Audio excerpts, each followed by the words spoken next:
Hello প্রিয় বন্ধুরা, কেমন আছো তোমরা সবাই? আশা করি ভালো আছো। আজকে কী রান্না হচ্ছে দেখো, পাট শাক রান্না করবো চিংড়ি মাছ দিয়ে, আর বরবটি ভাজি আলু দিয়ে।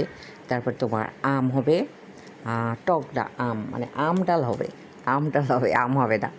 আচ্ছা যাই হোক, তো দেখো এখানে মশলা কষিয়ে তোমার ওই চিংড়ি মাছটা দিয়ে দিলাম। এখন পাট শাকটা একটু, আজকে পাট শাকটা কিন্তু ঝোল ঝোল রান্না করব। তোমরা কখনো খেয়েছো কি? আর এসে দেখো আমি মুরগিটা মানে আর কি রান্না করছি। তো পাট শাকটা এই যে দেখো মশলা কষিয়ে দিয়ে দিলাম, তারপর পানি দেবো, ঝোল ঝোল। পাট শাকের ঝোলটা যে হ্যাভি টেস্ট হয়েছে, মানে যেভাবে আমি চেয়েছিলাম ঠিক সেভাবেই হয়েছে। আসলে এটা আমি খেয়েছিলাম একদিন। তো যাই হোক, আগে খেতাম, আমার মায়ের হাতে রান্না ছিল।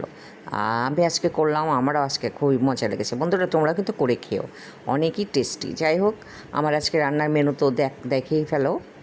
ডাল আম দিয়ে, পাট শাক চিংড়ি মাছ দিয়ে, বরবটি ভাজি, ভাত,